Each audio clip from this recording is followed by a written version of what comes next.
বরফে ঢাকা একটা খাড়া পাহাড়ে উঠবো। আমি পড়ে যাবো, আমাকে নামাও নামাও। এমন একটা রাস্তায় গাড়ি চালাবো যেখানে প্রচুর মানুষ মারা গেছে। আমরা মৃত্যু থেকে আর 7 ইঞ্চি দূরে আছি। ভয়ঙ্কর শার্কদের সাথে কেজ ছাড়াই সুইমিং করবো এবং আরো অনেক কিছু। আর শুরু করবো এই কেজ থেকে একটা আফ্রিকান সাফারির মাঝখানে, যেখানে অনেক সিংহ, চিতা, হিপো এবং আরো অনেক প্রজাতি যেগুলো আমাদেরকে মেরে দিতে পারে। আমরা এটা কেন করছি? কারণ আমরা পৃথিবীর সব থেকে ভয়ানক 5টা জায়গায় যাবো। আমি একটা সিংহ দেখতে পেয়েছি।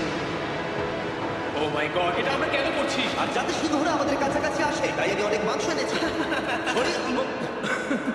এবং কেজের চারপাশেও ঝুলিয়ে দেবো। ভাই, আমরা বেঁচে ফিরবো তো? কিন্তু আসলে যে কারণে এই জায়গাটা বেশি ভয়ঙ্কর সেটা হলো সূর্য ডুবে যাবার পরে আমরা দেখতে পাই না, কিন্তু ওরা দেখতে পায়। জিমি, ওদিকে দুটো সিংহ রয়েছে।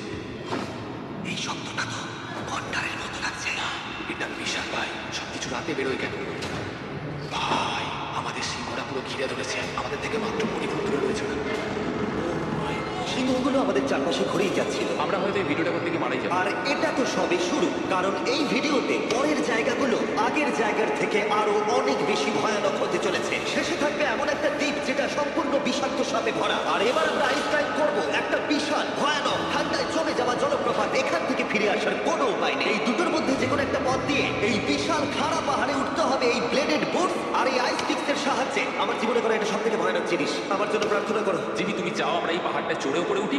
হ্যাঁ, এটা অসম্ভব। সত্যি কথা বলতে আমার মনেই হচ্ছিল না এটা আমরা করতে পারবো। তারপর নোলানের সাথে যা হলো তাতে আমরা আরো বেশি ভয় পেয়ে গেলাম। আমি পারবো না বন্ধুরা, একটু দাঁড়াও। আমি বেরিয়ে যাচ্ছি, আমি পারবো। তুমি হাল ছাড়তে পারো না। না, আমি পারবো না। আমার বিশ্বাসই হচ্ছে না নোলান এটা করবে। সত্যি ভাবিনি। নোলান কুইট করলো। আমরা কিন্তু প্রায় উপরের দিকে রয়েছি। তোমরা এখন হাফ অব্দি এসেছো। ও জিমি, নিচের দিকে দেখো না। ও মাই গড। যত উঠছি তত খাড়া হচ্ছে। আমার পা, আমি গ্রিপ পাচ্ছি না। ও ও ও, আরে তুমি পড়ে যাচ্ছিলে। ও মাই গড, আমি টপটা দেখতে পাচ্ছি জিমি। এটা আমার করা সব থেকে ভয়ানক জিনিস। আহ, এটা আমি পারবোই। আমাকে উপরে উঠতেই হবে। দেখাও এটা কতটা খাড়া। প্রায় এসে গেছি, হাল ছাড়লে হবে না। আর 10% বাকি। আমি এখন কাঁদতেও পারছি না, যদিও এসব করা আমার একেবারেই উচিত নয়। তুমি প্রায় এসে গেছো জিমি। তবু আমি কোনো মতে এই জলপ্রপাতের উপরে উঠতে পারলাম। আমরা পেরেছি ভাই। আমরা পেরেছি। আহ, কিন্তু আমার মনে হয় নোলান একদম ঠিক করেছে। কিন্তু এবার আমরা